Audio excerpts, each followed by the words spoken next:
to be along on this Tuesday edition. Feels as though the weather has changed a little for the chill once again, but it is good to be with you wherever you are making your way home. Kath, good to see you. How are things on your Tuesday? Thank you, John. Things just fine. Very much looking forward to today's program. Excellent. Our good friend Hugh Ross will be with us.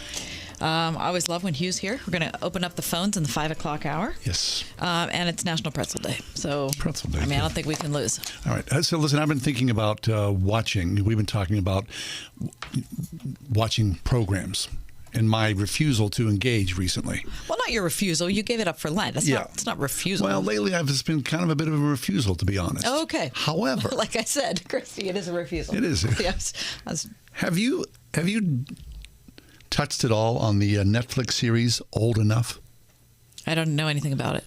It's a Japanese series. And the premise of the series is they send out toddlers to go do things by themselves. What kinds of things? Go to the store. What? Yeah. Wait, it's a reality show? Mm-hmm. Yeah. Hugely popular. Hugely popular. You got to check it out because it's wild. I mean, little kids, babies, essentially, 2-year-old, 3-year-old, walking alone through streets with a note in hand to go into the store to get, something. And so we're just watching it to see what they do? Mm-hmm. Really? Yeah. Christy, have you heard about this? Nope. Yeah, it's really wild. Okay, so I've been thinking about this because I watched an episode, which I loved, and then I started to read about it because it's a cultural thing. I discovered this, that in Japan, 10 to 11-year-olds, their parents, if they say, look, we're going to go on a trip with 10 to 11-year-olds, most of those kids are left to go to their own devices. Only 15% of the time does it require a chaperone. In America... Wait, a bunch of 10 and 11-year-olds go away on trips together? Yeah, say like we're going to do an outing. So we're going to do a field trip. The 10 and 11-year-olds go by themselves in Japan. Only 15% of the time is there a chaperone with them. In America, 10 and 11-year-olds, whenever they go out and do things, whether it's a school field trip or whatever, they all end up in the hospital. 65% of the time, they have chaperones. It's just how we look at our kids and how we consider their independence and their safety. What do you think? I think that's super interesting. It is very interesting. Old Enough on Netflix. It's a Japanese series. Please check it out. Wow. All right. Okay, Tuesday afternoon, as we always do to kick off the show, Kath delivers the news stories of the day. So without further ado, Kath, please give us the top 4 at 4. For Tuesday, John, it is Tuesday, did you know? I do. April 26th, 2022, number 1.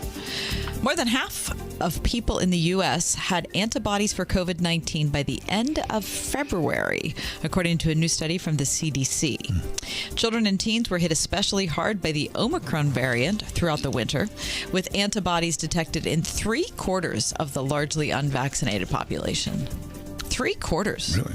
The increase in COVID most significant in kids, from 44% in December all the way up to 75% in February, among children ages 11 and younger. Right. And percentage is almost identical, kids 12 to 17. So I'm reading that 60% of the population apparently has had COVID. You have not had COVID? No. Christy?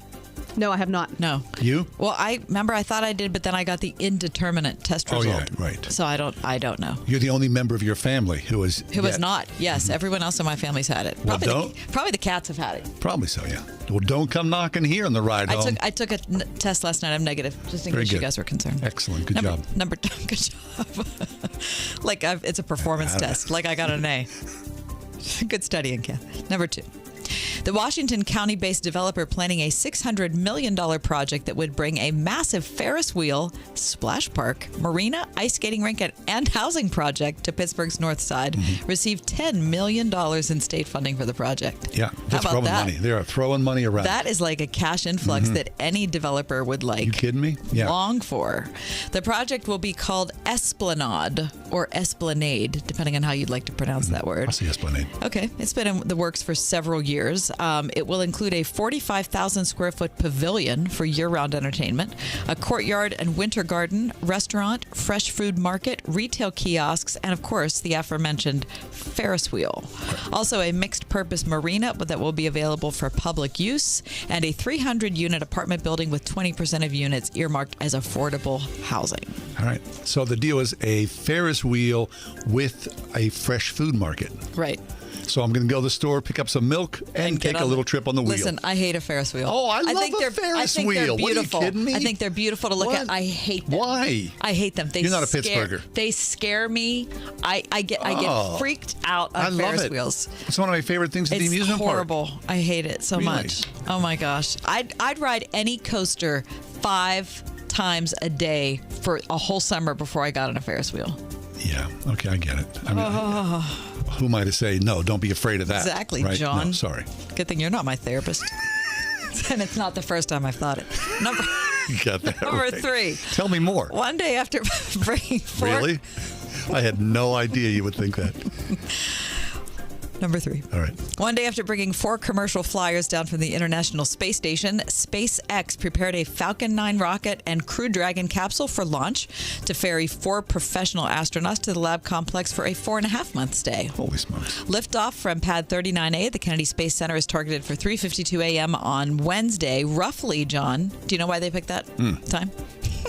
Roughly the moment Earth's rotation carries the rocket into the plane of the space station's orbit. Excellent. Are you excited about that? Yeah, of course, because everything's got to line up. We have Jell Lindgren, pilot Bob Hines, geologist astronaut Jessica Watkins, and European Space Agency astronaut Samantha Cristoforetti. Very nice. That's Elon Musk sending people to space, buying Twitter, and apparently on the North Shore opening a taco stand. He does it all. All good. And for number 4, both the Pirates and Pens back at it this evening. The Pens host the Edmonton Oilers and freakishly talented Connor McDavid. I'm looking forward to seeing that. Puck drop at 7 p.m. The Pens just 1 point ahead of the Caps for 3rd place in the Metro. Washington is 1 game in hand, and they trail the Bruins by 2 points in a possible battle for the top wild card. And the Buccos host the Brewers. Hopefully rain won't be an issue. First pitch, 6:35 p.m., and that is your top 4 at 4. Excellent. Very good. All right. Let's take a quick break. Separate. When we do come back, what are we talking about, Kath? Yeah, we're talking about the gifts and challenges for midlife women and beyond. Oh, yeah. Happy to out. comment on that. Oh, yeah. John will be carrying this conversation after the commercial break on the ride home. Yeah, here's my 2 cents on midlife. 101.5 WORD. I'm Alan Jackson, and I have the privilege of joining you each day to open the Word of God and ask for His input. And I'm convinced the challenges we face in today's world are more spiritual than they are political or economic. Exploring God's Word together is refreshing. It equips us for everything that comes our way. Join me, and let's see what God has in store for us today. A fresh look at Scripture, weekday mornings at 9:30. Alan Jackson Ministries on 101.5 WORD. Windows are us. You've tried the rest, now try the best. When it's time to replace your roof, siding, gutters, and downspouts, entry doors, and of course windows, you can count on Windows R Us, the area's premier exterior replacement company. This is John Steigerwald. With over 50 years experience in the home remodeling industry, Windows R Us offers repair and replacement for all your exterior home projects. Why pay double with some other companies? Windows R Us will always give you the best price on the best in-class products, backed by the best warranties in the industry, all with zero sales pressure. And speaking of zero, right now get zero interest financing for 12 months and no processing fee with prices set to increase on all exterior products. Lock in your quote today. Schedule a free estimate and inspection today at WindowsRUsPittsburgh.com. You've tried the rest, now try the best. WindowsRUsPittsburgh.com. Windows are us. You've tried the rest, now try the best. And paid for by MaxPace Marketing. Attention! If you've had hernia surgery and have experienced complications such as chronic pain, infection, wound reopening, mesh migration, bowel obstruction, need revision surgery, or other complications, you may be entitled to significant cash compensation. Hernia repair surgery is common and requires a mesh product to be implanted inside your body. In May of 2016, the manufacturer of a popular hernia mesh product issued a mandatory global recall due to product defects. If you've had hernia surgery and have experienced complications, you may be entitled to significant cash compensation. Call the Hernia Mesh Helpline now at 800-611-7075. Our experienced attorneys will fight to get you the compensation you deserve. You pay nothing unless we get a recovery in your favor. Time is limited to file a claim, so call the Hernia Mesh Helpline now, 800-611-7075. Operators are standing by 24/7. Call 800-611-7075. That's 800-611-7075. The Mechanical Services Company. Trusted, proven, preferred. If you can fix the big stuff, you can fix the small stuff. The Mechanical Services Company has fixed HVAC systems large and small for over 100 years. For fair treatment, expert service, and affordable solutions 24/7, 365. Find them online at tmschvac.com. The Mechanical Services Company. Trusted, proven, preferred. When I found out that we were going to be talking about issues related to women in midlife, I thought, well, there's no one I want better to handle this conversation than John Hall. Yeah. You know, sometimes you're invited to a conversation and you go, thanks. I'll just sit over here for a while. Michelle Van Loon is with us. She's a regular guest on our show, author of 6 books, most recently, Translating Your Past, Finding Meaning in Family Ancestry, Genetic Clues, and Generational Trauma. Here today to talk to us, Kath. About women in midlife. Michelle, welcome. Oh, do tell, Michelle. Well, women and men. Oh. I asked women some questions, but the answers are conversation worthy for men and There women. we go. Okay, So good. don't leave, John. Sign me up, Stay Michelle. Right where you are. Oh, no, you got my rapt attention right here. All right, Michelle, so you decided that you would ask some questions about women who are in midlife. And I think you got some interesting results, a couple things I didn't expect. So talk about why you decided to do this and what you learned. Well, I have been writing about midlife issues and spiritual formation in the second half of life pretty much for the last 10 to 15 years.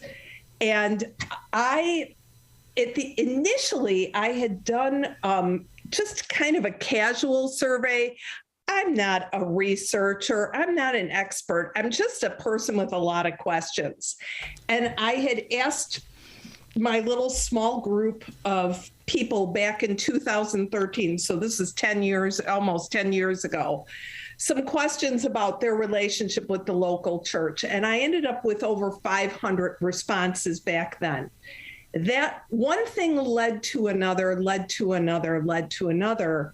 And in 2017, I launched a website for midlife men and women called theperennialgen.com, where I could just give space to people that sometimes get pushed into the shadows or maybe have never tried exercising their voice before, to talk about their experiences with caregiving, with the church, with launching young adult children, with health problems, all of that. So a lot of first person kind of narratives. At the same time, I also got involved in something with another author. She had written or kind of collected a book of essays called The Wonder Years from a variety of authors, both living and a few that are now with Jesus, talking about their experiences at midlife. So I have been immersed in this topic. Well, the opportunity came to kind of work on merging those two areas of interest. And in order to figure out where people were at, what they needed, I asked more questions, because questions is what I love to do. And so this survey was just of the people that were connected to this community, those two communities, the Facebook sites, the websites, or people that have come to an event. The Wonder Years Gathering did an online event, did an in-person event, and had some plans for more. And so part of my asking these questions was to find out where people were at. We've had a pandemic, and I want to make sure that I'm hearing where people are at. So I shared with you guys a set of very interesting statistics from that completely unscientific group. As of today, we have just less than 150 responses, and it is definitely self-selecting because it was just those groups. But I asked them, what are your big challenges? If you're approaching 40 or over, what are you facing? 77% of the people who responded to this little survey said that health issues were front and center for them in a way that that statistic surprised me. And I think partly because of the pandemic, partly because many of us have been pressed into caregiving roles that we may not have had before. But this affects everything else. If we're dealing with either our own health decline or the health issues of a loved one, it's going to change our relationship to work. It's going to change our ability to be present in church. It's going to change our family relationships and our ability to cultivate and maintain friendships, which were some of the other statistics that kind of popped up. Family relationships were a biggie, friendships were a biggie, caregiving and purpose and vocation. But that 77.8% response was a little bit of a surprise for me. Yeah, it was for me too. Now, Michelle, when we think about that, 77, almost 78 actually, percent of respondents said that was front and center for them, as you said. What does so what are the implications of that? Clearly, it affects people, not just the woman, like you were saying. It affects husbands, fathers, sons, that sort of thing, daughters. But what about the other implications for a woman's life in general?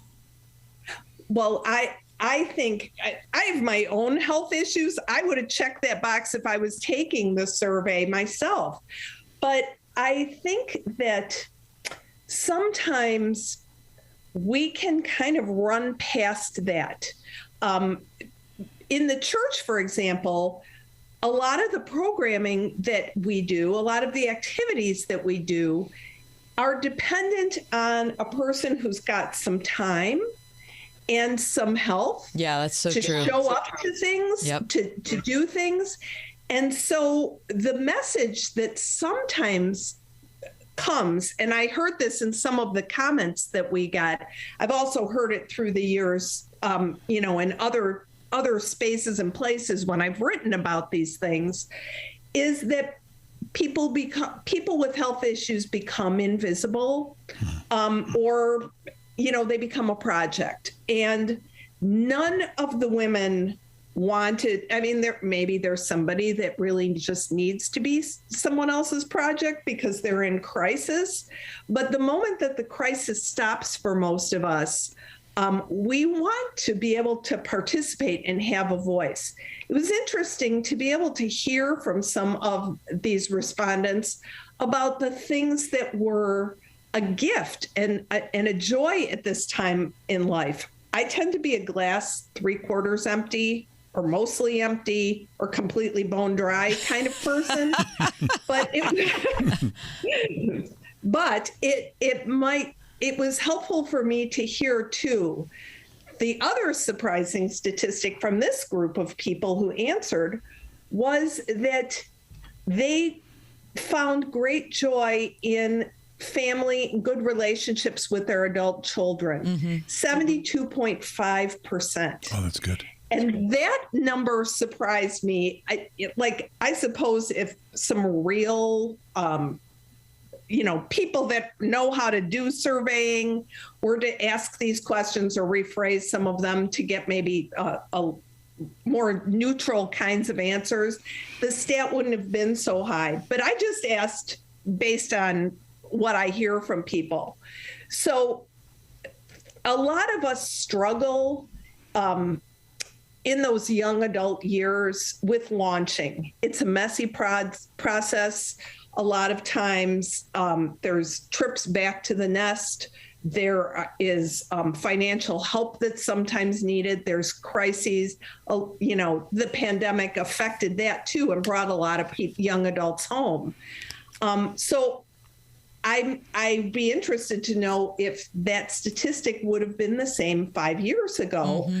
But I thought that was kind of a hopeful thing. A lot of us do struggle with kind of navigating those young adult years as our kids are struggling to break away and establish their own homes and identity. So that was a surprise on the positive end of this survey. So. Yeah. Okay. So positives and negatives. Yeah. We're talking to Michelle Van Loon, author of 6 books, including her most recent, Translating Your Past, Finding Meaning in Family Ancestry, Genetic Clues, and Generational Trauma. So one of the things that I wanted to make sure I brought up also that's related to all of these things is you were specifically asking women. And oftentimes I have found that issues that are related to women, especially in midlife, though women aren't asked those questions because it's uncomfortable for men. And so there's a lot of information about that doesn't come out. And I wonder if you had found that kind of data in any of your conversations or research. Yeah. Well, over the last few years, I've tried, because I write for both men and women. I've tried to talk to men, but men's issues tend to be different, and men are different. I mean, men are like, just dudes are different. Right. But I think particularly because vocation, the workplace is so big. It's big for women too, but it definitely is for men, that I think until they approach retirement or shifting out of full-time work or being shoved out of full-time work because they're too old and expensive to have around, there's a lot of that as well for men. But the questions of vocation and purpose are big for both genders. I wrote a book called Becoming Sage, Cultivating Meaning, Purpose, and Spirituality in Midlife. And I talked to both men and women because there's a lot that happens, as well as kids leaving home, work, vocational life often changes, our relationships with our church change, our marriages can, with no kids to focus on, that is a crisis for many marriages. It's a hopeful thing, but it is definitely a big change.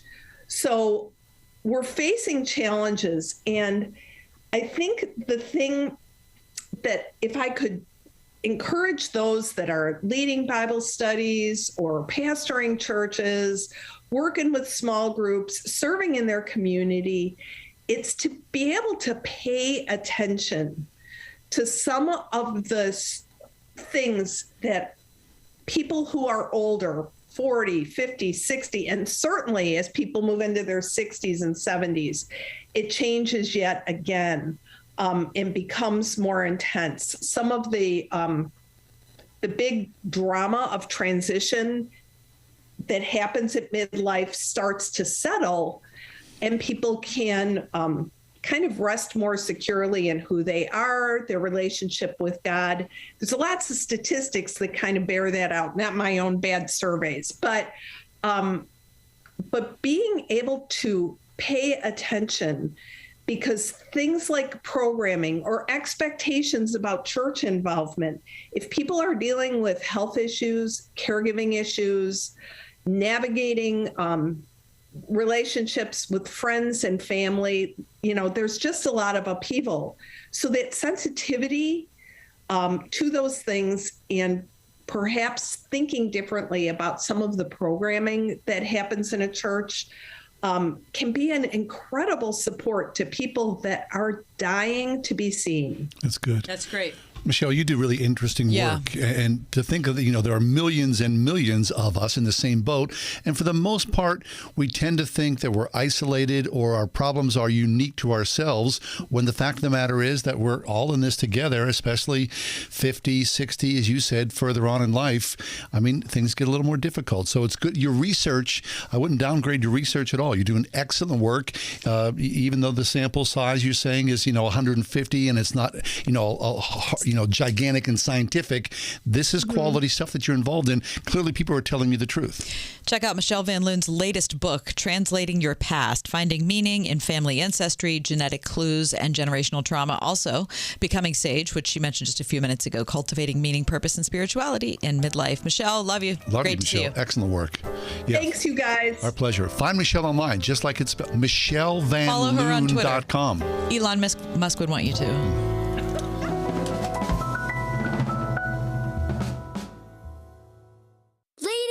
Gentlemen, boys and girls, we've got a big ol' announcement. The biggest a big. Extra, read all about it big. Grab a seat. Pull up a chair. Cue the music. Welcome in the dancers. That might be pushing it. I didn't write this stuff. Okay, here's the big announcement. Any Word FM listener who uses United Faith Mortgage when purchasing a new home, we will pay $1,000 of your closing costs. Booyah! No gimmicks, no extra cost, just a healthy amount of niceness. Here's Uncle Ryan to wrap it up. The announcement is true. In reality, we believe that home purchases are going to pick back up this year, and we want to excite you to use us. We're a family mortgage team committed to this station, and we want to go the extra mile. We are United Faith Mortgage. United Mortgage Corp, Melville, New York. MLS number 1330. Department of Banking. Mortgage lender license number 22672. Are you ready to retire? Inflation is picking up, the markets are volatile, and the dream of a comfortable retirement is harder to attain than ever before. The stock market goes up and down is beyond your control. But you're at a point in your life where you can't afford to make big financial mistakes. I'm Al Labaroa, founder of Knight Strategic Wealth. Our investment strategy allows you to go up with the stock market, lock in your gains, and when the stock market goes down, your investment won't lose a dime. This works for your investments, savings at a brokerage firm, or even money at a bank. It's simple, it's safe, and that's why savvy investors work with us. Want to learn more? Text FREE to 833-898-0500, and we'll send our retirement readiness kit directly to your phone right now. If you want to help build a retirement portfolio that will go up with the market and literally never lose money, get our retirement readiness kit today and see how this strategy can help secure your future. Text FREE to 833-898-0500. Text FREE to 833-898-0500. Train up a child in the way they should go. Well, you know the rest. It's a calling you take very seriously as a Christian parent, and Trinity Christian School in Forest Hills seeks to honor your commitment by working together with parents to prepare students who are academically sound and spiritually ready to take their place in the world through a classical approach to education that helps build a faith from which they will never depart. Trinity Christian School, one of the top K-12 schools in Allegheny County, at trinitychristian.net. Sharing sides is good. Getting enough so you don't have to, that's finger licking good. Choose 3 large KFC sides, like secret recipe fries or creamy mac and cheese with 8 pieces of tenders or fried chicken when you get KFC's Side Lovers Meal. Order now on the KFC app. Prices and participation may vary. 101.5 WORD-FM Pittsburgh. On your smart speaker by saying, play the word Pittsburgh. And on your phone via the Word FM mobile app, iHeart, TuneIn, and Odyssey.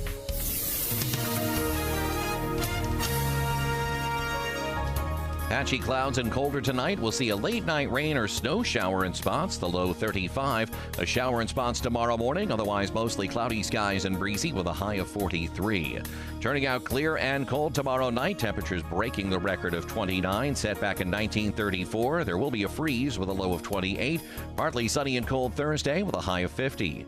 With your AccuWeather forecast, I'm forecaster Drew Shannon. How much of the world is hidden? all these strange things that are uncovered slowly, like peeling away the layers of an onion. Listen to this. An archaeological dig in Turkey has uncovered what researchers believe is the largest subterranean city in the world. Really? A cave was discovered in a city, Midyat, in the Midyat district in the southern province of Mardin in Turkey, that revealed passageways leading to a complex comprising of water wells, silos, places of worship, all dating from the 2nd and 3rd century, which holds upwards the capacity to shelter around 20,000 people, in addition to livestock. Wine cellars, stables, chapels, a religious school were uncovered amid the passageways to other cities and other settlements. Come on. Yeah, which could hold at least 60 to 70,000 people underground. No, wait a minute. I'm confused. Okay. Okay, was it built to be underground, or has it just been covered up over all the years? It was built to be underground. People living underground, hiding away in safety from those who may do them harm. Entire 60 to 70,000 people underground. It would be like putting Heinz Field underground. Much larger because you're all spread out. I was going to say, not everybody's sitting there. Schools. I mean, you got Concessions. livestock. Concessions. Where's the popcorn underground? Get Slurpee. I mean, can you imagine? 2nd and 3rd century. That's outrageous. It okay, is. This is one of those chronological snobbery moments when I look back and I think, how could people in the 2nd and 3rd century have known how to do that? Right. Like those people were dumb. And we're so smart now. Because we have Netflix. Exactly. Right. No, they had their act I had together. to watch 3 episodes of The Guardian last night. Right, exactly. You kidding me? These people thought and worked and planned all day long and did it again and again and again and again. That's an outrageous story. Yeah. So levels that held somewhere between 20 and 30,000, and then further out, 60 to 70,000 underground in Turkey. And the cool thing is, they didn't even know about this. They stumbled upon it and have been discovering this now. Okay, now, you know the tunnels that are underneath Paris? Yes. And underneath. Okay, so I have this fascination with those because if you've seen any of them, they're huge. Yep. It's not like they've got like a 10-foot ceiling. Like you're in a mine. They have like 40-foot ceilings. Yeah. They're outrageous. Well, could you imagine you got livestock in there? Schools? But the Paris tunnels are fascinating to me, and London tunnels are fascinating to me. But this takes the cake. In Turkey. So imagine the Turks at the forefront of civilization, right? You would have to be if you're so involved in investing life, underground, subterranean life, and you go in through a cave. That's wild. That's really wild. All right. Wow. Speaking of wild, Hugh Ross is with us in a little bit. What are we talking about? Scientists hope to broadcast DNA and Earth's location in case anyone out there is looking for us. God's creation. Here underground you think and in outer space. For us? I hope not. 101.5 WORD. Hi, this is Charlie Kirk from Turning Point USA. I'm excited to tell you that not long ago we launched Saving America Radio and Freedom Night in America, which exists to create biblical citizens inspired for local change.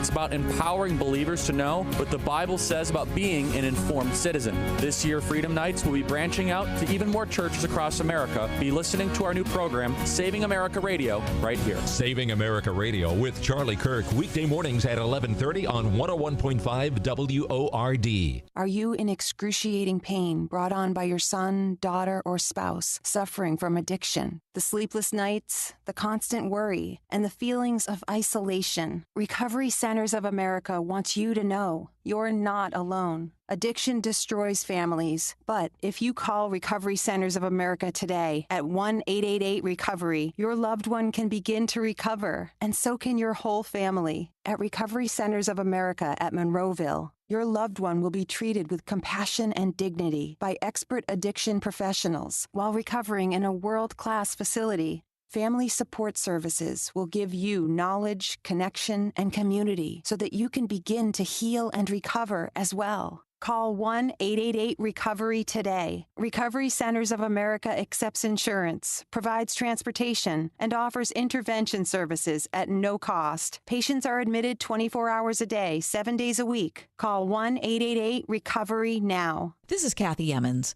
John and I are grateful for the encouragement we have from all of our advertisers, and especially our friends at Grove City College. Thanks to everyone at Grove City for supporting The Ride Home. The Mechanical Services Company.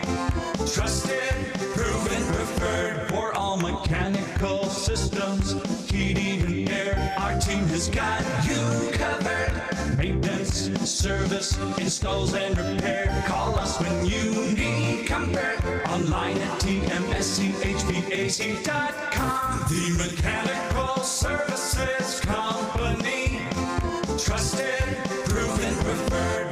Every summer, Pine Valley Camp changes lives, not just for the more than 100 underserved kids who attend each week, but for the many high school and college-age volunteers and staff who work with them as lifeguards, cooks, camp counselors, and more. If you're 16 to 25, love working with kids and helping to foster a fun, safe, Christian family environment, apply now at pinevalleycamp.org.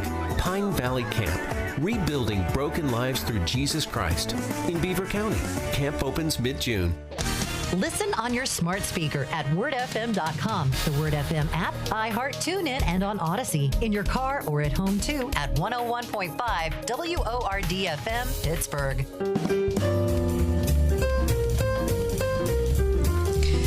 Even if the aliens are short, dour, and sexually obsessed, said the late cosmologist Carl Sagan, if they're here, I want to know about them. What the heck? Hugh Ross is back with us. Hugh's a regular guest on our show. He is a part of, founder and president, Reasons to Believe, an organization dedicated to integrating scientific fact and biblical faith. His books are numerous. Today to talk to us about said aliens and sending DNA into outer space. Hugh, welcome back to the show. Well, thank you for having me back. Okay, so what would this look like, Hugh? How do you send? First of all, is this a? How is the DNA deposited out there, and what are these broadcasts like? Would they? Yeah, they're not actually sending DNA; they're sending a binary coded message. Oh. And they're assuming the message can be easily deciphered, because for all computers are based on a binary system. And so what they're sending is the biochemical composition of life on Earth through a digital message. Really? And then they're sending other information too, like the position of our star relative to the Milky Way, digitized images of what we humans look like, and then digitized depiction of what the solar system looks like. So that's kind of the bottom line. And they're using the world's most powerful telescopes to broadcast this digital message to where they think is the most likely location or galaxy for extraterrestrial intelligent life to exist. Really? So this is sort of an update, Hugh, to the Golden Record, which was sent out into space decades and decades ago. So the hope is, now, Hugh, to find out people, aliens outside of our solar system. NASA is calling this beacon in the galaxy. Why do we want to find aliens? Well, this has been going, I took courses from both Carl Sagan and Frank Drake when I was a graduate student. And the goal is, hey, the only hope for humanity is we make contact with some extraterrestrial aliens that are more intelligent than we are, and hopefully they're prepared to broadcast to us a book that will solve all the problems that we face. And so, and I remember when I was taking this course from Carl Sagan, I said, don't we already have an Encyclopedia Galactica that's being sent to us that solves all the problems of human life? And I was sitting in the second row, and Carl overheard me. He says, I know exactly what you're talking about, but no one can live up to the moral message of that book. And my point was, that's exactly the message of that book. No one can, but the creator's prepared to do it for you. Fabulous. But Carl Sagan himself, famously, he was not a believer in God or anything, was he? Well, maybe in the last months of his life, A physicist that's on our staff here at Reasons to Believe had an email exchange with him during the last 18 months of Carl's life. And, in the last 6 months, Carl said, yeah, if you want to pray for me, I would really appreciate that. And, Dave Rogstad had a really interesting exchange. Dave, however, says, I'm not certain whether he crossed the line into belief or not at the moment of his death. Fabulous. Okay, Hugh, so say we send out this missives, all the DNA and whatnot. Here we are. We're waving a red flag in the vastness of space. Now, obviously, the odds of aliens or some intelligent life finding that have to be extremely low. But if they did, and of course that is a very large but, I mean, wouldn't it be dangerous to draw attention to ourselves? Because, you're opening yourselves up to super intelligent beings who could have their way with us. Well, that's what a physicist wrote about when he was interviewed by Britain's Daily Mail. He says, we have no idea whether these extraterrestrials are friendly or hostile. And look at all the information we're giving them. We're telling them exactly where we are. Yeah. And moreover, I would add this. We're actually revealing that we're not that intelligent because we're sending a lot of the binary code is giving the biochemical composition of life on Earth. Guess what? We already know that has to be the identical biochemical code of any possibly existing life. So in one sense, we're actually communicating our ignorance. And so people say, hey, maybe these humans on this particular planet are going to be easy pickings. But they're also ignoring a couple of papers that were published about 2 years ago making the point, yes, the universe could possibly house extraterrestrial intelligent life, but it takes a long time for the physics and the chemistry to be set up. And we realize we're the first possible existing intelligent beings in the universe. We're here at the bare minimum time for physical intelligent life to exist. These papers were saying maybe after us there could be other intelligent civilizations, but not before. And given the light travel time, the fact that everything we send out, we're actually communicating to a potential civilization earlier than us, this is a waste of time and money. Really? So we're the cavemen of the universe? We're the cavemen of the universe. We're the first on the scene. And so if there are extraterrestrial beings, they will follow us. They can't precede us. And from a Christian perspective, God could have created extraterrestrial beings somewhere else, but they would have to be like us. And as we astronomers survey our universe and our galaxy, everywhere we look, we see conditions that are hostile for advanced life. And I've got a lot of friends who are researchers in the SETI project, the Search for Extraterrestrial Intelligent Life. And what I share with them is, until you can find a star that's sufficiently like the sun to be a candidate to have a planet orbiting it on which advanced life is conceivable, do not waste the telescope time. That time is extremely valuable, and that's what bothers me. I see all this telescope time being frittered away on stars that we know are not candidates.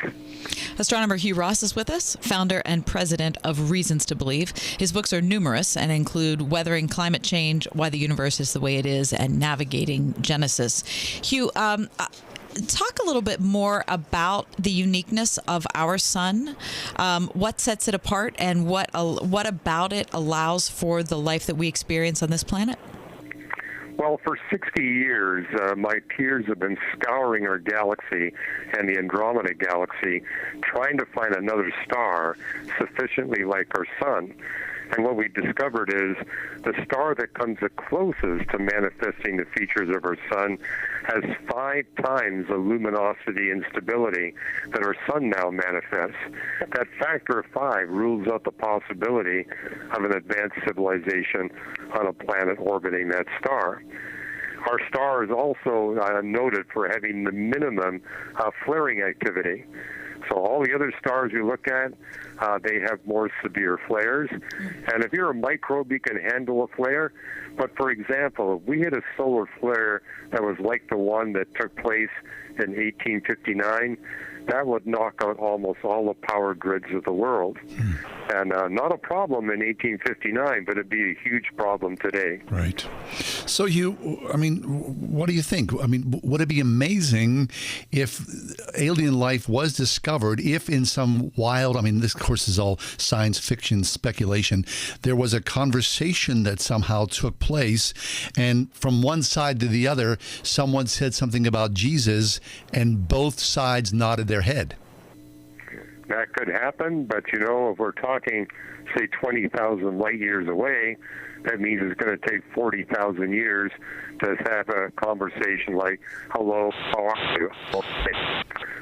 So it's going to be really challenging to have any kind of conversation. Well, I hadn't thought about that. Right. It would take a long time to get to the Jesus part if we were right. But what's your gut feeling, Hugh? Are they out there? Well, from a Christian perspective, we do know that there is extraterrestrial intelligent life. The Bible tells us that God created at least 2 distinct species of intelligent life, us human beings and the angels. But the angels are not constrained by the physics of the universe like we are. So I think the real question is it possible that God created physical aliens like us somewhere else in the universe? That's certainly possible. But again, from an astronomical perspective, we've yet to find a galaxy or a star that could be such a candidate. So just based on the astronomy alone, it appears that we really are alone. We really don't see another possibility. But from the biblical perspective, it could go either way, where God creates just one species of physical intelligent beings, or he creates several. We'll find out. Hugh, last question for you. You mentioned wasting telescope time a few minutes ago. If you feel like a lot of these investigations are a waste of telescope time, what would you rather see people looking at in telescopes? Well, they're using radio astronomers to beam these messages out, and I was a radio astronomer, and it's difficult competing for telescope time. We value the telescope time at anywhere from $5,000 to $15,000 an hour. So to take a valuable radio telescope and focus on a star, for example, that we already know has the wrong characteristics for intelligent life, that time could be used much more profitably to investigate the physical features of a distant galaxy, to observe distant stars. I'm excited that we found a gravitational lens that was able to image a star that was only 900 million years after the cosmic creation event. And, they found this galaxy cluster that magnified the image of the star by at least 3,000 times. Wow. So that's where I'd like to see the telescope time go. Let's actually find out something really important about the universe. Yes. Hugh, Cassie, last question, but I have to add one more. How geeked are you about the miracle of the James Webb Telescope making its way to its place and soon will be operational? I'm really excited because it's exceeding all expectations. They know that the temperature is really low. They've already done some tests on images. The images are way better than anything that they had hoped for. So this telescope is going to make some amazing discoveries. In particular, it's the only instrument with the capability of observing the very firstborn stars in the universe. And that's a cornerstone to key cosmic creation models. So as a believer, I'm really thrilled that the James Webb Space Telescope has the relatively soon potential to really give us an even stronger case for what the Bible predicted thousands of years ago.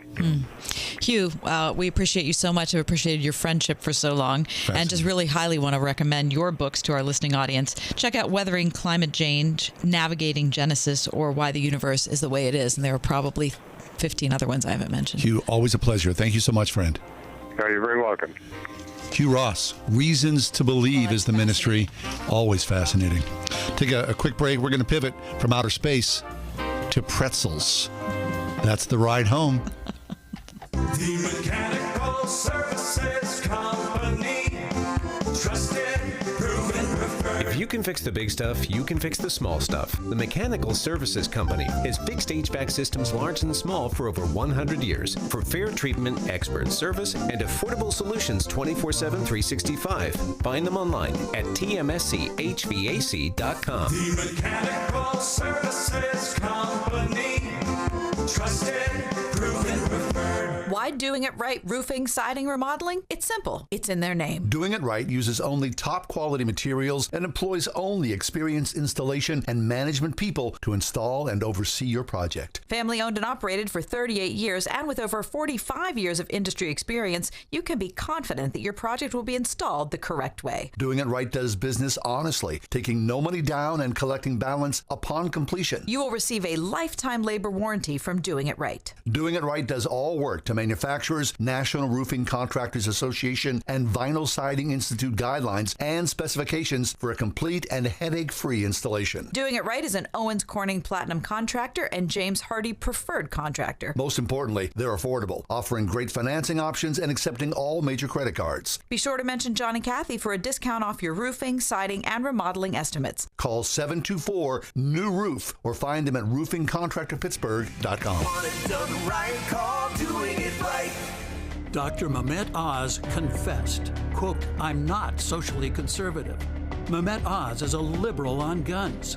Listen to him in his own words. How do we keep guns out of the wrong person's hands? Red flag laws. Even worse, Oz supported New Zealand-style forced government gun buybacks, tracking gun owners with universal licensing, and an assault rifle ban. No wonder Mehmet Oz confessed, quote, "I'm not socially conservative." Mehmet Oz, a Hollywood liberal and total fraud. Dave McCormick, he's an Iraq combat veteran with a Bronze Star. He's a proud son of Pennsylvania and a sportsman. Dave McCormick is a conservative who you can trust to stand up to the woke liberal mob and protect your Second Amendment rights. Honor Pennsylvania, Inc. is responsible for the content of this advertising. Not authorized by any candidate or candidates committee. Paid for by Honor Pennsylvania, Inc. HonorPennsylvania.com. Train up a child in the way they should go. Well, you know the rest. It's a calling you take very seriously as a Christian parent.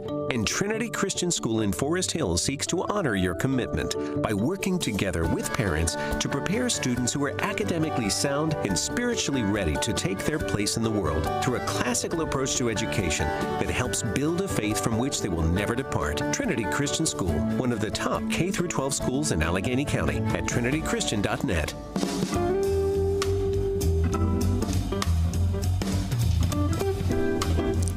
For those of you that have watched The Office, the classic episode is National Pretzel Day. If you haven't watched it. And of course, it upturns everything in The Office because that's how great a pretzel is. Mm-hmm. And though we are not going down to the lobby to wait in line, though we're not jockeying for position amongst other people here in the office, I long today for a pretzel. Really? I long for one. I think... Favorite one? Choice of? Choice of? Yeah, anywhere. Someone says, here. Thank you so much for asking. Snap your fingers and here it is. I was this is going to sound snooty, but I'm just going to be honest about it. Snooty! I was in this very small town in Germany a couple of years ago. Yeah. Okay.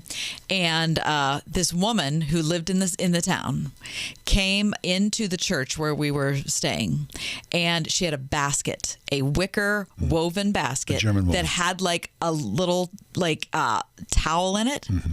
And she opened it up, and she had made 4 dozen pretzels. Whoa. Okay. And each one of them was cut in half, and the inside was buttered. What? Okay. And they hand you like a little pretzel sandwich, and they say something in German, and then I say something in English because I can't speak that language, and she didn't speak English. And it's German pretzels are off the chain. Why is that snooty? Because it sounds like, in Germany it's better. I see what you're saying. I don't want to be one of those You just happened to be there. You were on a choir trip. It wasn't like you were on the Rhine. You're right. Okay, excuse me. Exactly. There's Kath floating down the Rhine in a 5-star service. Right. No, it wasn't. No, she's being the referee by a bunch of, teenage girls. And the fact that we were staying in that church, that was pretty rough. How snooty of you, Kathy. How snooty. The pretzels there. Yeah. Do you know that there's no salt on top? What, the German pretzels? Uh-huh. I wouldn't know if I fell over it. But there's salt in the dough. Oh, so they're salty, but it's so... internal salt. Yeah, so it might be a little salt on top, but nothing like what we have here, but still Excellent. delicious. Well, are the Germans the one... Yeah. Can they say I invented the pretzel? I think so. The Germans did. Yeah. So there you were. I was there at the... Heck, I was like, just hoping for a bag of pretzels from the shop and save. Okay, so if you were going close... Is there any place around here that you enjoy? There are pretzel shops in Pittsburgh, are there not? I had a really good pretzel at the Lincoln Brewery a couple weeks ago, which is in Bellevue. I remember the guy, when I used to work downtown, he would sell pretzels at the bus stop. And at the same time, he was smoking like a stogie. It was always suspect, but he was there for decades. He was there every day. I never bought a pretzel off him. I often felt bad because it was really unappetizing. You knew what it was going to taste like. Right. He was kind of like the reverse of Gus and Yaya, but the poor guy was out there every day. Anyway, God bless I like the to have a pumpernickel pretzel with some dip. Like a mustard dip? No. A honey mustard dip? No, French onion. Give me some. Oh. No, that's fabulous. I think you should go with the mustard. No. I don't like the mustard What thing. about nacho cheese? Dip your I'll be pretzel in happy to that. have that, That's yeah. delicious. But pumpernickel, yeah. Mm-hmm. How about an Auntie Anne's? I don't like those. That's fine. Too It's much. good and hot. No, That's it's good. too much. Pretzels. Ask Alexa to play the word Pittsburgh to hear us there. We're on your Google speaker too, plus iHeart, TuneIn, and on Odyssey. 101.5 WORD FM, Pittsburgh.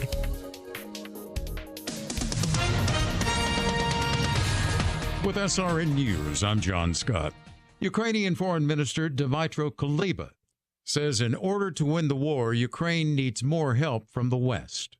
As long as Russian soldier puts a foot on Ukrainian soil, nothing is enough. And I want to be straight on it. We appreciate everything that has been done, including by the United States. We understand that for some, what has been done is already a revolution. But this is not enough as long as the war continues. Russia continues pounding eastern and southern Ukraine as the U.S. Defense Secretary Austin promised to, quote, keep moving heaven and earth to get Kyiv the weapons it needs to repel the new offensive. On Wall Street, the Dow is down nearly 590 points and the NASDAQ off 375. This is SRN News.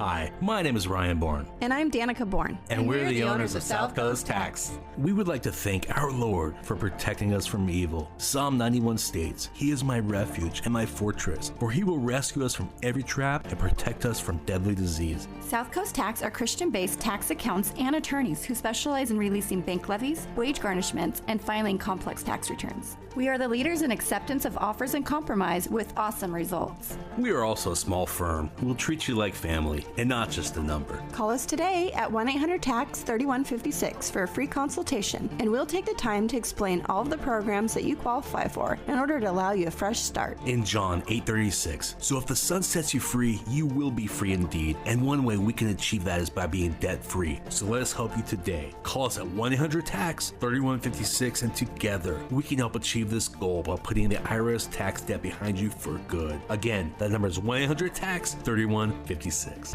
Creation Festival 2022 is your summer destination. June 29th through July 2nd at Agape Farm, Shirleysburg, PA. Featuring Zach Williams, We the Kingdom, Bethel Music, Newsboys, Dante Bowe, Red, and many more. Creation Festival, a tribute to our Creator. Come for the day or the entire event and go home changed. Compassion International presents Creation Festival. Get half-off tickets now while they last, exclusively at wordfm.com/creation. The Bible says that in the end there would be perilous times. And as you take a look at the world that we live in today, economic inflation, gas prices are on the rise, COVID-19 is still looming in the darkness, and the possibilities of a World War III. What do you do in these moments? Aren't you glad to know that Jesus Christ has a word just for you? And I believe Cornerstone is that voice in this season, and that God has hewn out a rock of hope in this season of despair, which is why I want you to join us April 25th to the 29th for our Hope Arising fundraiser. It is going to be a powerful time of prophetic insight, revelation that is going to break you through every line of the devil's defense. We have great guests, Coy Barker, Joshua Giles, Randy Kay, and yours truly. I want you to mark your calendar, April 25th to the 29th at 8 p.m. Watch Hope Arising on Cornerstone Television, Xfinity Channel 805, Verizon 505. Hi, I'm John Henney from Henney Jewelers. Since 1887, my family has helped people celebrate the most memorable moments in their lives. We are rooted in faith and commit to doing the right thing again and again. We believe in the covenant of marriage and use our To Have and To Hold program to encourage couples as they prepare to spend the rest of their lives together. Please stop into our Shadyside store to learn more or visit HenneyJewelers.com. Henney Jewelers, your jewelers for life.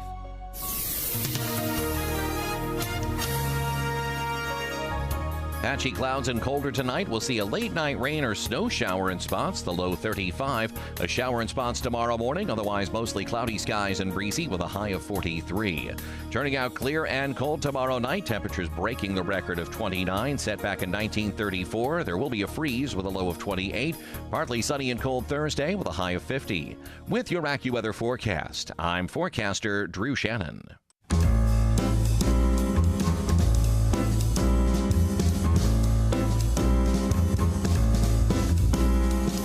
Welcome to another edition of The Ride Home with John and Kathy, live from the Salem-Pittsburgh studios. And now here are your hosts, John Hall and Kathy Emmons.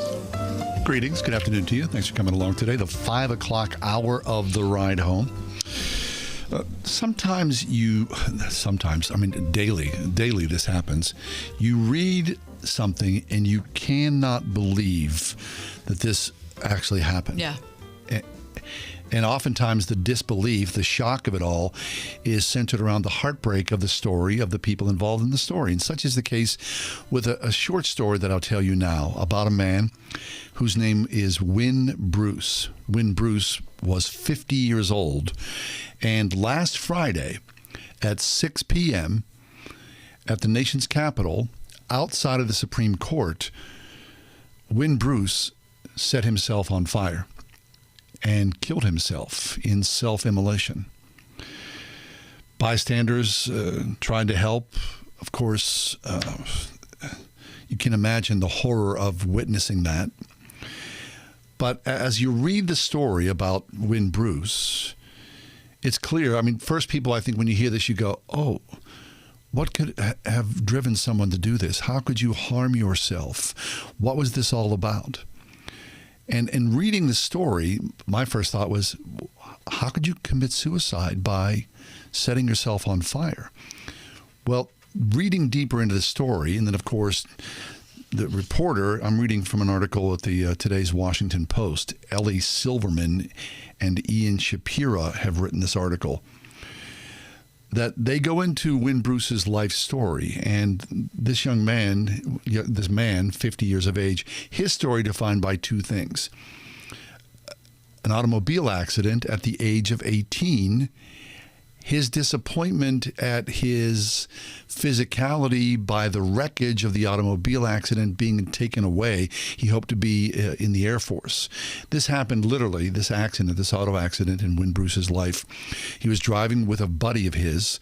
His buddy inexplicably veered off a road and they hit a tree.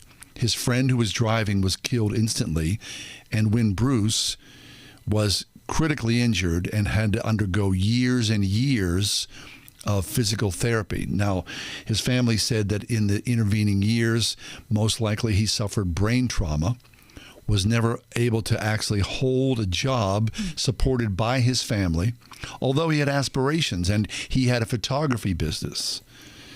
But that accident and then the intervening years of heartbreak and aimlessness drove him, and I would say in a good way, to search for a deeper meaning. In that deeper meaning, he found himself in Colorado Springs, where he became, later on in life, a Buddhist. And then, of course, in the Buddhist tradition, when you see people making a political statement, this was really true in the 60s, as a means of protesting the Vietnam War, multiple Buddhist monks set themselves on fire in protest to the Vietnam War. You may have seen these images. I mean, they originated initially around, in India or Vietnam, Vietnamese Buddhist monks. And those Buddhist monks circulated around the world. There's at least 15 cases of Buddhist monks setting themselves on fire in the 1960s as a political protest, a reaction in a call out for peace, to live a peaceful life, in the hopes that as someone has shocked our consciousness, when you see a human being on fire, we would be apt to question and try to understand the meaning behind someone's act of violence against themselves. Why would someone do that? What would drive someone to do that? So Win Bruce, who was an only child and is survived only now by his father, 78 years old, a retired administrator at a community college outside of Minneapolis, said that he spoke with his son just a few days prior to his death, and that his son made no mention of his coming plans. And apparently the plan had been in place for some time, because he posted something almost a year ago about the date, which was 4/22/22, where he killed himself, when Bruce did. So in further study, further investigation, it appears that this was a reaction, and say what you will, because any number of places where I've gone to read about when the comment section has been open, but then been shut down, because in the cruel internet age that we live in, people would comment uncharitably, I'll put it that way, about this Win Bruce's death. Why would you kill yourself that way? The reaction to this is, why Win Bruce has decided apparently to kill himself was a reaction as a reaction to the climate change crisis. And people would say, why would you kill yourself over climate change? Well, I guess we'll never know. Win Bruce is not here to answer that question. But those who knew him, loved him, called him a gentle soul, searching for meaning in his life and surrendering his life to this. Mm-hmm. Why would someone do this? We speak about it now. Whatever your views are on climate change, someone made an exclamation point to put their life on the line to end their life. It's a sad, and I would say fascinating story to see someone surrender. Mm-hmm. And interesting to see how, what our belief systems challenge us to do. To the extreme. Yeah. The Christian subcultures that play with snakes. Sure. Right? I mean, they believe their faith challenges them to do that. And so if they're true believers, then this is what they do. I think similar to what this gentleman did, right, is that his Buddhist faith challenged him to do something often, and in his mind it became that. A statement. And maybe he didn't see it. I don't know if he saw it as extreme or not. We certainly would see it as extreme. Well, I would think so, right? It's a political act as well, because you're setting yourself on fire outside of the Supreme Court. Right. On a Friday afternoon at 6 p.m. There's a lot to be said about that choice of the ending of it all, and apparently to leave no trace, and heartbreakingly so, to not talk to your father as you exit this world. I wonder if it was a last-minute decision. No. I said he posted something about this online almost a year ago. That he was planning to do this? No, that he posted 4/22/22 and then had a fire emoji. No, I don't know if this was on Facebook or where, but somewhere, in his mind, this was the goal. I don't know what it means. And I wonder if we look back on the history of self-immolation, if that has ever been, if the act is supposed to produce an end result of mind change or perspective change, I wonder if it's ever been shown to be that. Well, I remember that as a boy. And I remember seeing, there are very famous images. Was that persuasive to you? Yes. Because you see a Buddhist monk kneeling in the lotus position. And, I mean, look it up. It's a shocking image. He's sitting, like he's at peace, but his entire body is consumed in flames. It's horrible. It is. Absolutely horrible. Horrible. But was that, it was certainly scary to you. It'd be scary to anybody. It doesn't matter whether you're a kid, an adult, whoever. That'd be a terrifying thing to ever see. But you're so invested. Yeah, but I'm wondering if that made you... Did that change your opinion on the Vietnam War? Did that change anybody's opinion on the Vietnam War? Well, it was so contentious, right? I mean, everybody had a point of view. See, so that's what I mean. I wish that that would be, maybe considered before the act would be carried out. Is okay, if your end goal is to have people change their minds, this probably isn't going to work. Well, it's not going to produce what you want it to produce. I think what it's producing is this. Conversation? Yes. Awareness. You and I speaking about this, shocked by this. Our listeners now are aware of this. Some of them will take it further and read further and try to understand it, wrestle with this. It's true. And also at the same time, I think it wouldn't be telling the full story if we didn't acknowledge that there was some mental illness involved here. Because that's a portion of the story as well. Well, I'm not sure what you can label it.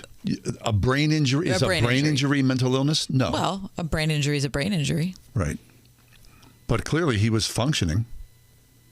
But unable to be employed. Right.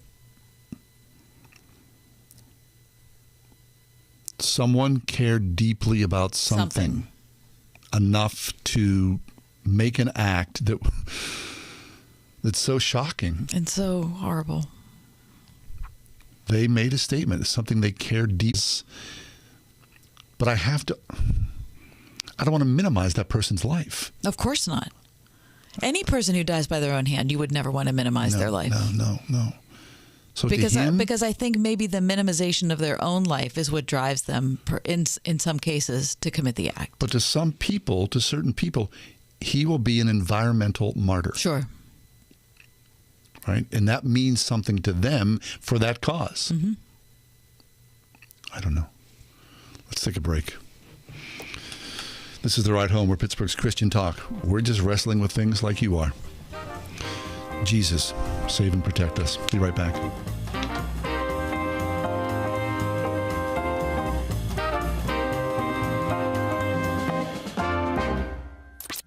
.5 WORD. Your station for Bryan Chapel and Unlimited Grace. These people now in exile, they think about going back to Jerusalem, going to ascend the temple of praise. And they who are in exile and slavery say, God's not done. This is not the final chapter. Unlimited Grace with Bryan Chapel, weekday afternoons at 1:30 on 101.5 WORD. Hi, I'm Al Abaroa, founder of Knight Strategic Wealth. Inflation is picking up, markets are volatile, and the dream of a comfortable retirement is harder to attain than ever before. Nobody wants to run out of money in retirement. That's why I'm going to share something that your financial advisor doesn't want you to know. With our investment strategy, when the stock market goes up, you earn a market-linked return that locks in every year. And when the stock market goes down, your investments won't lose a dime. There are no unnecessary fees, and it works for your investments, money to brokerage firm, or even money at a bank. It's simple, it's safe, and that's why savvy investors work with us. Want to learn more? Text free to 833-898-0500 and we'll send our retirement readiness kit directly to your phone right now. If you want to help build a retirement portfolio that will go up with the market and never lose money, get our retirement readiness kit today and see how this strategy can help secure your future. Text free to 833-898-0500. Text free to 833-898-0500. I'm Lynn Hayes Freeland, talk show host. Everyone deserves a chance to own a home. That's why Mortgages for Mothers is the way home. Free home buying workshop from Dollar Bank. Learn how to break the rent cycle, build savings, cut debt, and boost credit. Join us for the Way Home Workshop from Dollar Bank on Saturday, May 14th at 9 a.m. at the David L. Lawrence Convention Center. Register today at dollar.bank/thewayhome. Dollar Bank. Let's get you there. Equal housing lender. The Mechanical Services Company. Trusted, mechanical systems, heating and air. Our team has got you covered. Maintenance, service, installs and repair. Call us when you need comfort. Online at tmschvac.com. The Mechanical Services Company. Trusted, proven, preferred. Pittsburgh Theological Seminary, offering generous financial aid, prepares students for ministry with Master of Divinity, Master of Arts, Doctor of Ministry, and certificate programs designed for students called as leaders of the church and our neighborhoods. Apply now for fall. Visit pts.edu. You could win $5,000 and bless an organization with $5,000 in your name when you enter the Kindness Challenge. Share your kindness with others. Go to wordfm.com to enter. That's wordfm.com.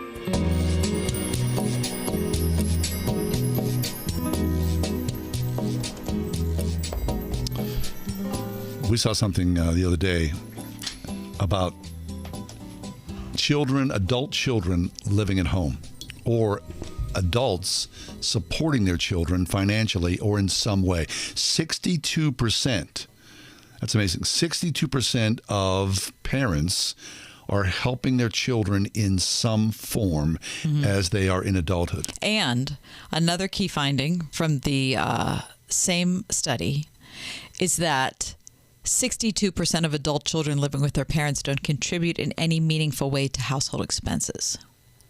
No, that's not right. Savings.com says they found that around 95% of parents would choose to help their child financially if their child needed help.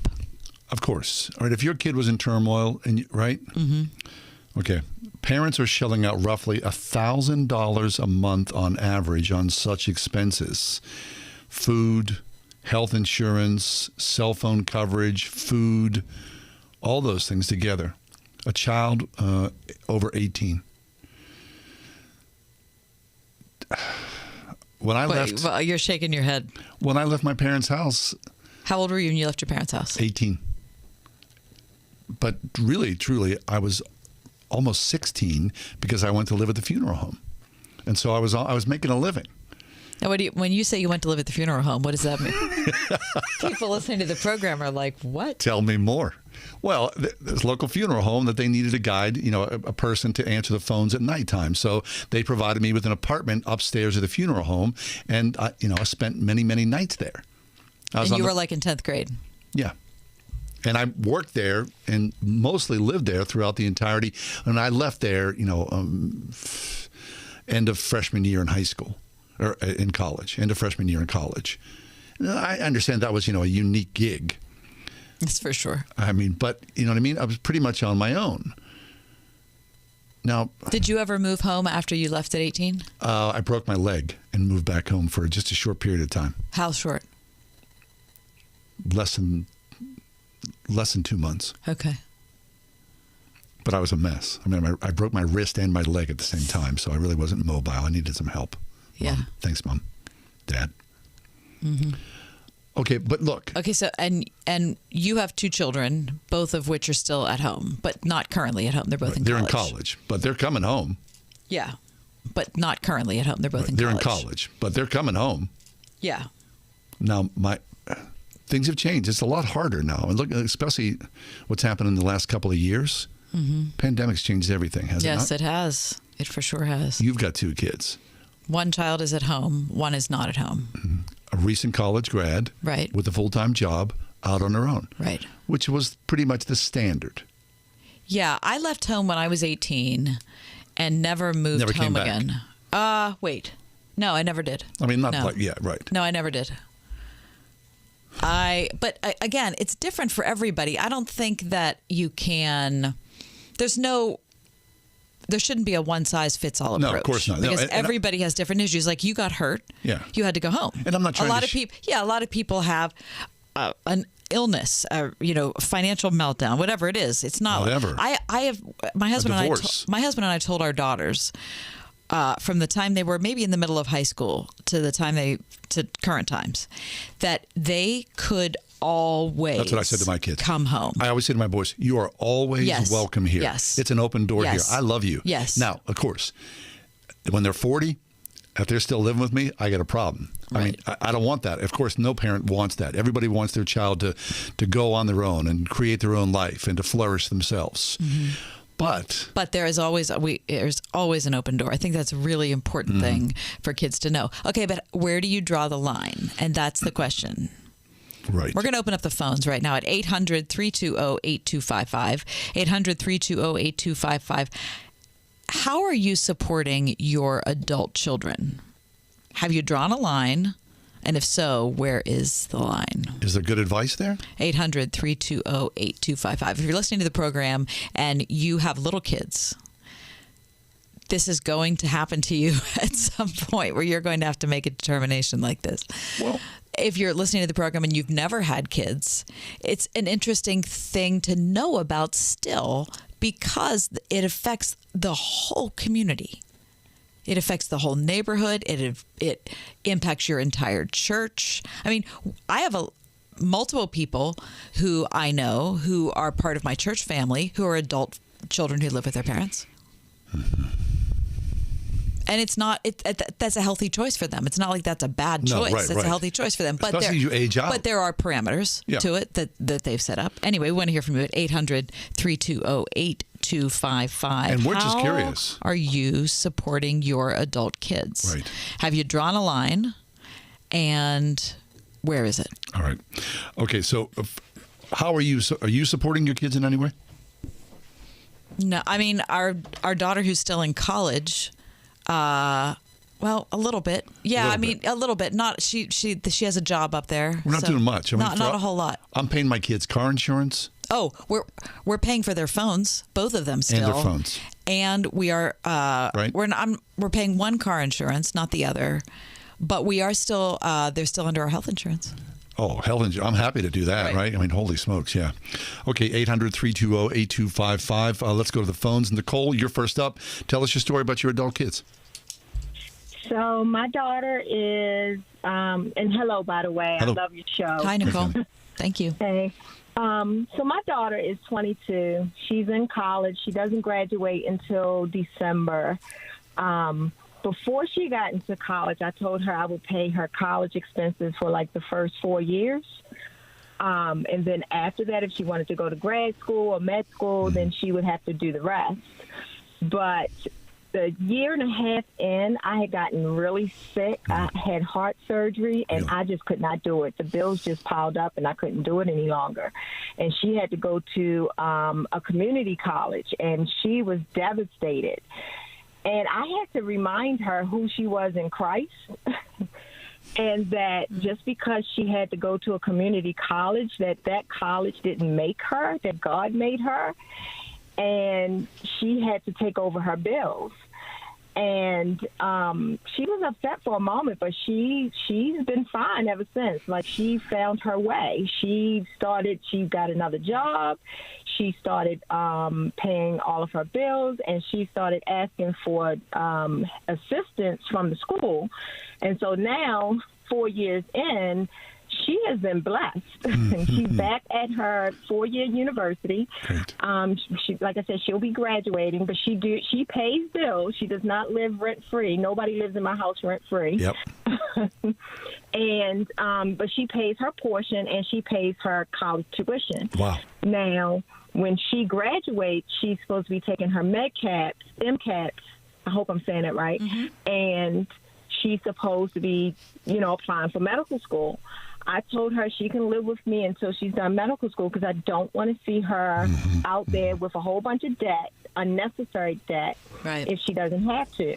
But the deal is when I get, 70 years old and I'm on one leg, she's supposed to have a senior living suite for me in her house. That's a good deal. I agree 100%. Yeah. Yes, and I told her husband, she needs to make sure her husband understands that I come with the deal.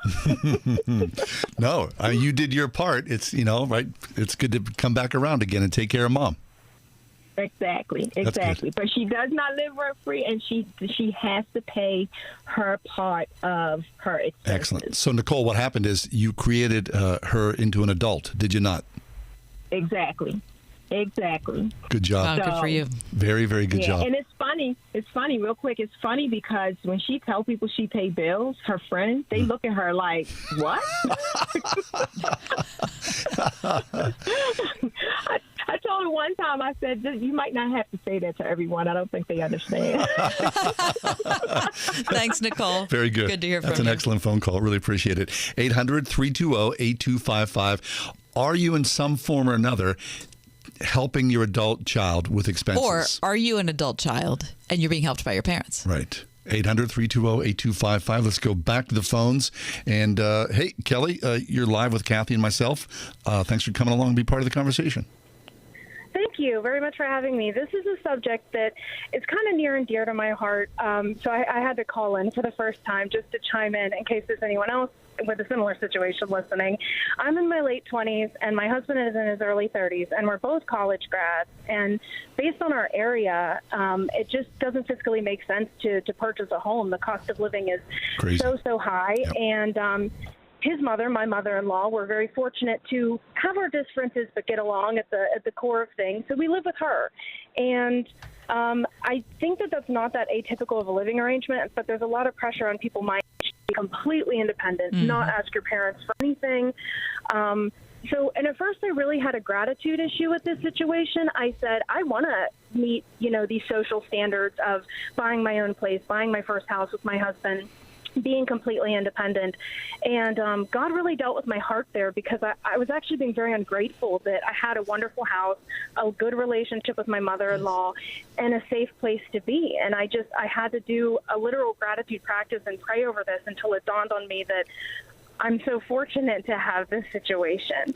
And and coming to that realization has actually blessed us because now we're in a place where we take care of her. And we, she says, you guys make things happen around the house. You make sure contractors do work like they should. You do the lawn care and things like that.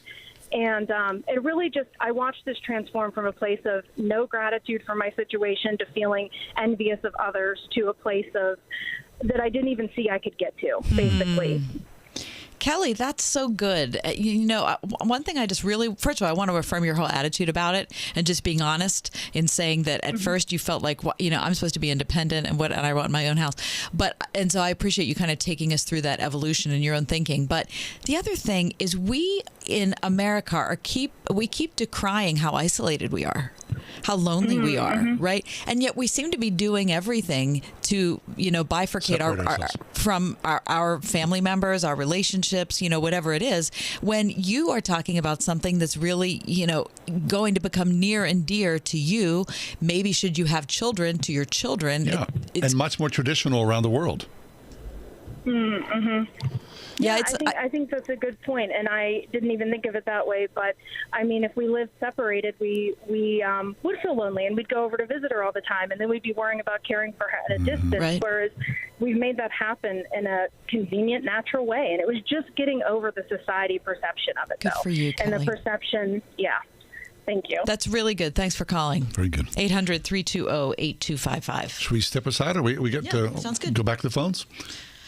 Okay, we'll take a quick break. Okay, people are lining up. 800-320-8255. We're talking about helping your adult children, or if you're an adult child. You just heard our last caller from Kelly. That's a really interesting whole other side of the story.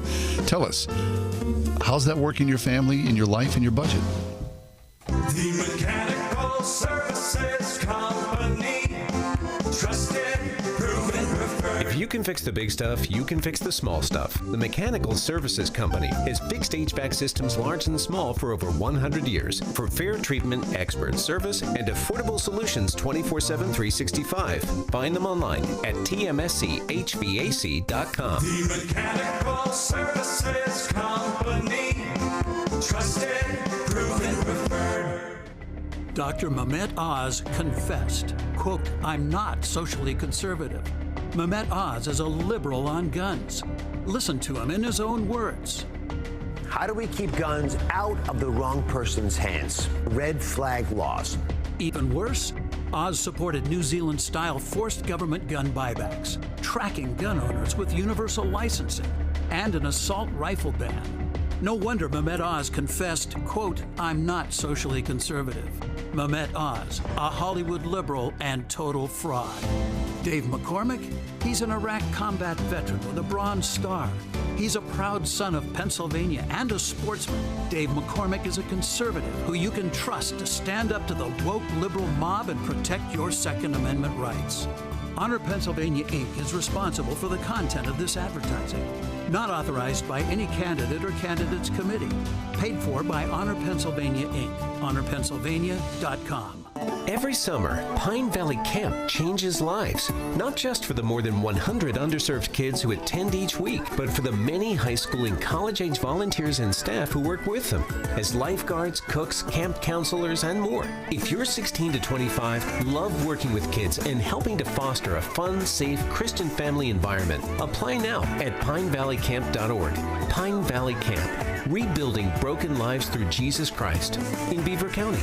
Camp opens mid-June. Weatherproof your day with the AccuWeather app by checking your daily, hourly, and minute-by-minute forecast. With precise details pinpointed to your exact street address, you will have access to exclusive features like MinuteCast and RealFeel, all backed by AccuWeather's team of over 100 expert meteorologists. The AccuWeather app is your most reliable source of weather information, so you can plan your day with confidence. Download the AccuWeather app today. Pittsburgh Theological Seminary, offering generous financial aid, prepares students for ministry with Master of Divinity, Master of Arts, Doctor of Ministry, and certificate programs designed for students called as leaders of the church and our neighborhoods. Apply now for fall. Visit pts.edu. We are everywhere on your radio at 101.5 WORD FM Pittsburgh, at wordfm.com, the Word FM mobile app, iHeart, TuneIn, and Odyssey.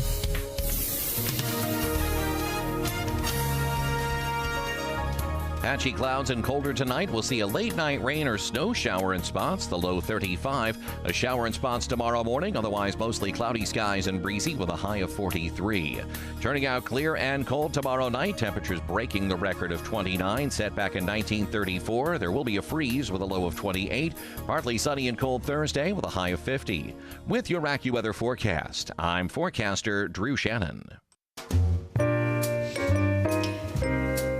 If you're an adult child, is that the way to do it? If you're a young adult and you're living with your mom and dad, are there rules? Are you careful about do you contribute to household expenses? Are you careful what you say or what you do around the house or whatever? If you're a parent who has adult kids living with you, are there parameters set up? What's that like for you? And is the relationship good? Is it helpful? Is it negative and you wish it wasn't the case? Anyway, phone lines are open at 800-320-8255, 800-320-8255. Via email, I heard from a listener during the commercial break who said, I would call in to talk about this, but it's kind of an embarrassing subject to bring up because I don't want to, as a parent, admit that my 45-year-old son is still living with me. And I don't, but I'm glad he is. But it's also weird to talk about because I don't want to make him feel bad. So she was basically commiserating with people who were in the circumstance, but felt like there was a societal pressure that she couldn't really weigh in on the issue, which is interesting, right? So there is a lot of different and there can perspectives. There can be judgment in it, or there can be I'm not independent enough, or my kids aren't independent enough. And I don't know. I think our last caller, Kelly, really kind of brought things around and saying, I don't know how much it is about independence as much as it is about the fact that we can embrace different kinds of community. Yeah, and of course, you heard that. I mean, her attitude changed as well. Yeah. All right. Back to the phones, you say? Yep, let's do it. Okay, let's go back to the phones and speak with Barb. Hey, Barb, you're live on the air. How you doing? Hi, John and Kathy. How are you? Good, Barb. How are you? Good. I have a story that sort of has a different layer to it. My husband and I have an only son who is actually going to turn 30 in a few weeks. Right out of high school, he didn't really know what he wanted to do, and he settled on one of those trade schools that unfortunately have closed down. But for a 2-year education, it was going to be $50,000. And we said, well, that's a lot of money for something that you really kind of don't even know if that's where you're headed. But we backed him on it, and we took out those Parent Plus loans, and So he had debt, and we had debt for him, and he finished the education, and he used it for about a year, and then decided he wanted a different path. So he went into a trade, and 3 months on the job suffered a pretty bad back injury. Oh, no. So he has been off of work for 4 years. Wow. And has had several back surgeries. And through the grace of God, he returned back to work last week. But through those 4 years, we've had to support him. But the other layer to the story is when he moved out right after high school, he wanted to move in. We had a rental property. It was empty. So he and 2 buddies moved in. When he got hurt, his 2 buddies ended up leaving. It was just a coincidental type thing. In the meantime, he had gotten dogs. Couldn't move back into our home with his dogs because we had a cat.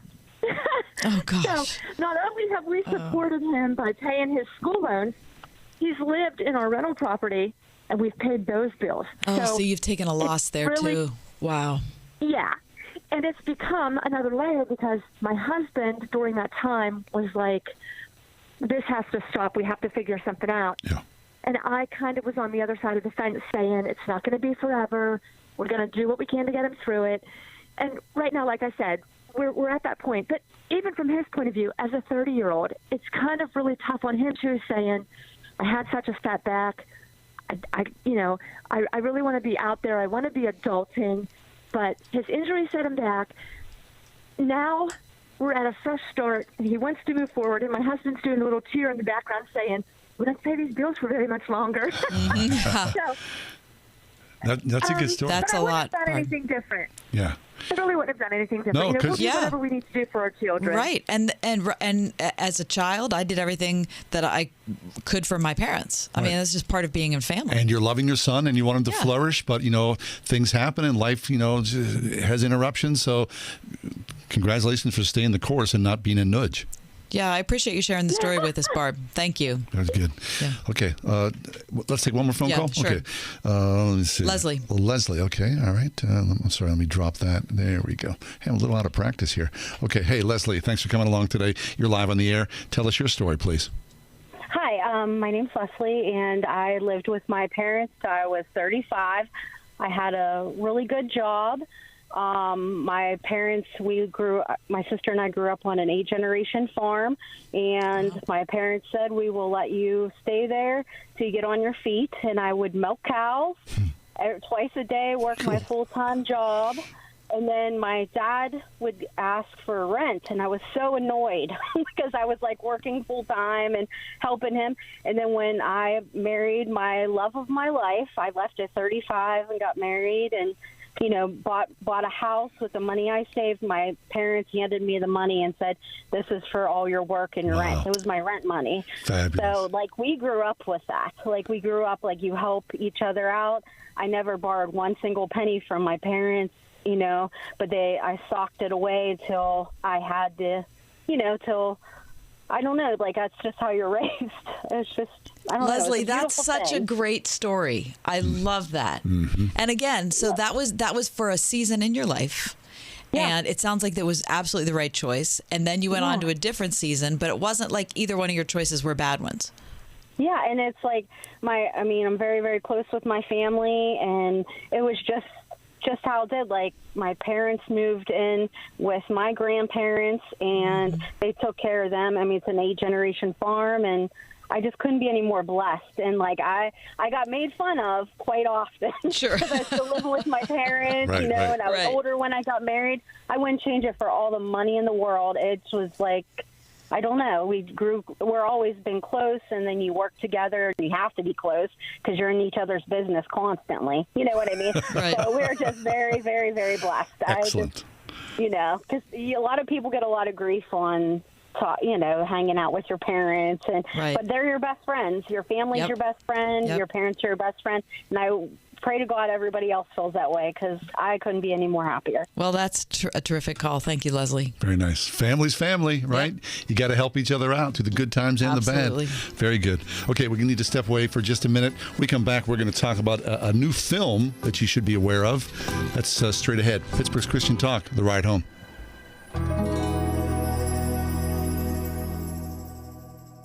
101.5 WORD. Turning Point with David Jeremiah. When you stand before the judgment seat of Christ, it's not about whether you're going to get in heaven or not. You'll already be there. When you stand before the judgment seat of Christ, it will be about how have I lived my life as a believer?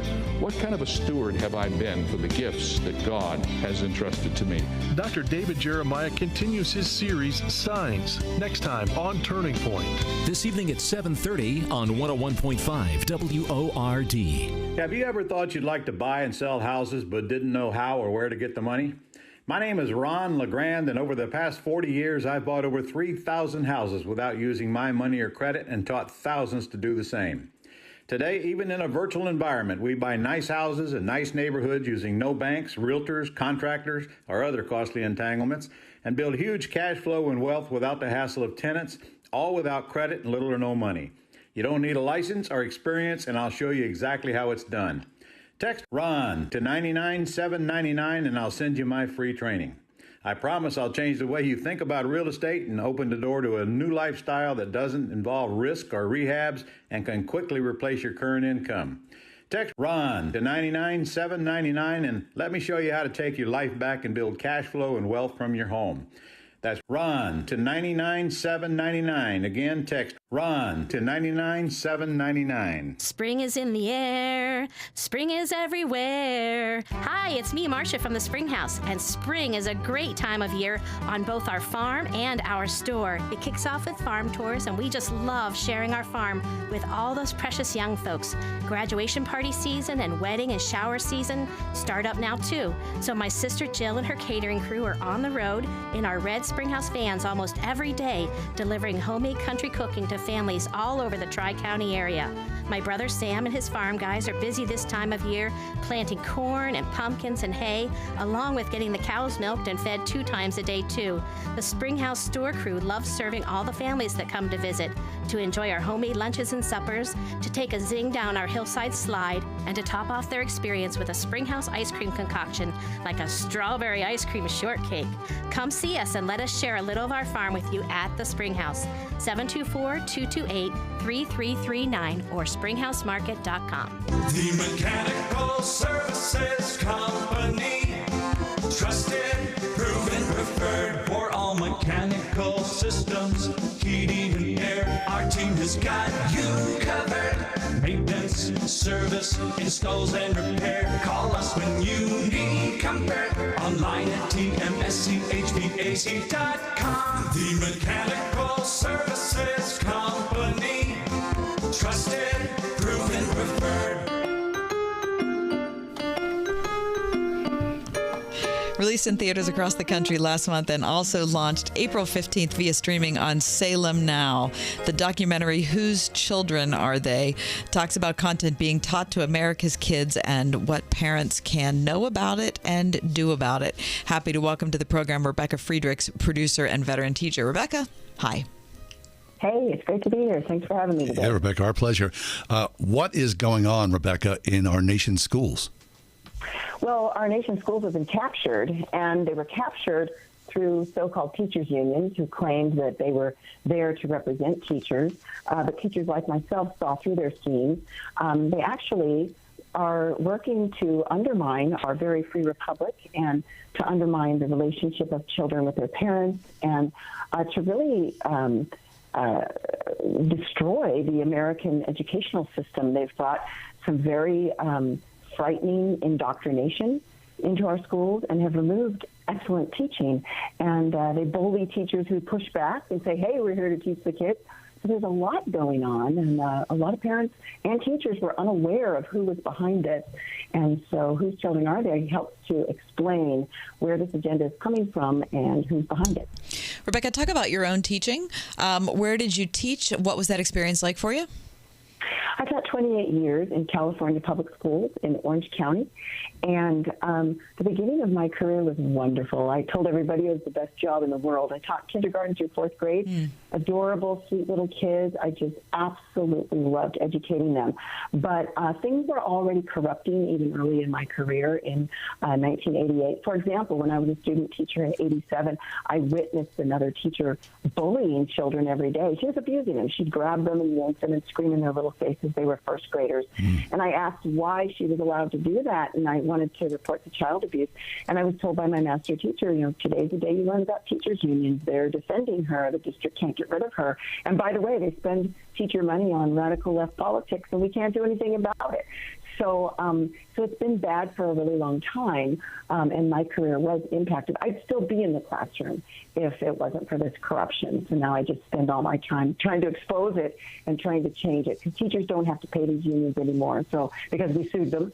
So we're trying to educate them on that and educate parents that, look, it's not good teachers that are doing these horrible things.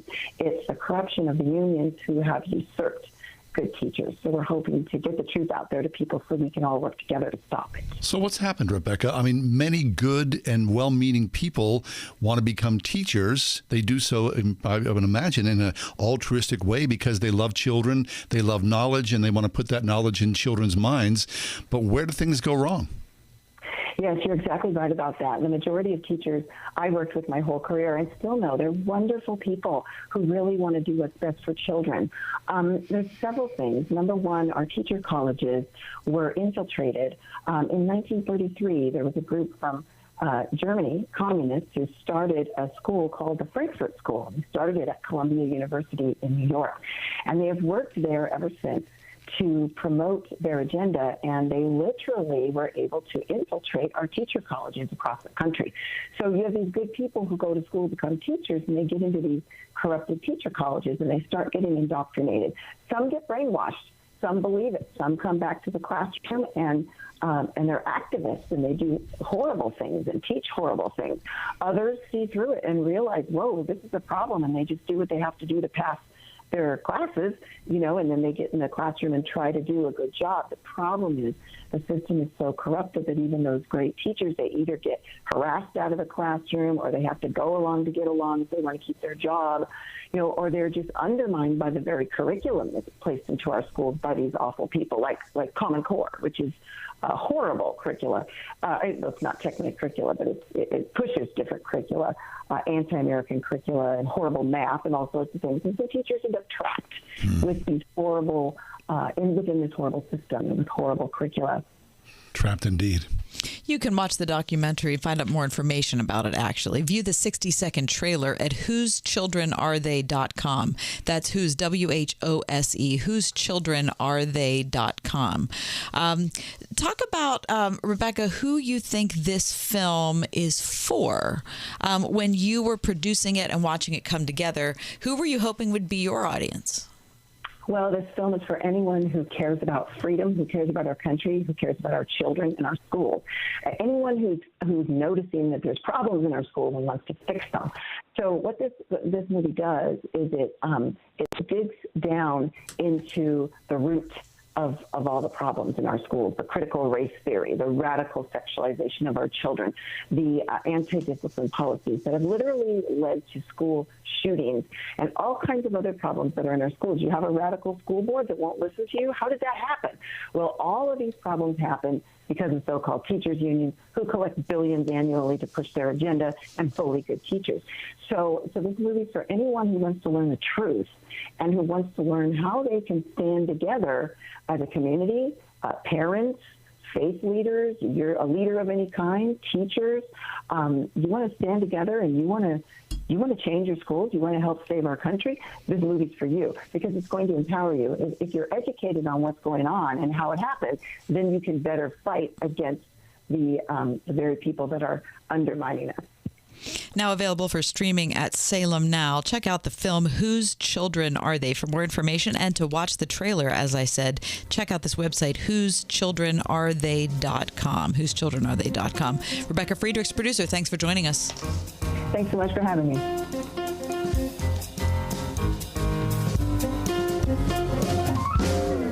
I'm about to compare a pepper shaker to a cash-out refinance. Hang with me.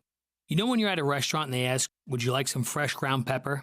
And then they crank that giant tube, but almost nothing comes out? For me, only a certain amount of time is socially acceptable to wait. I know that getting that pepper out might make my life better, but it just seems too impossible. And that's what we hear people say about the cash out refinance. People realize that the value of their home has gone up like hot pepper the last few years, leaving all this extra money sitting inside their home.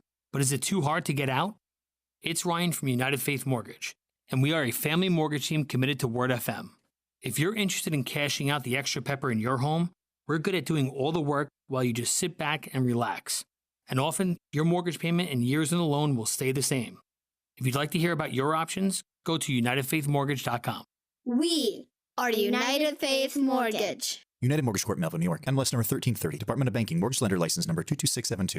I'm Doug Mastriano. I know something about fighting for freedom. My 30 years of military service showed me how much we took our freedoms for granted. When the lockdowns came and the left trampled our rights, I was one of the few to stand up for freedom.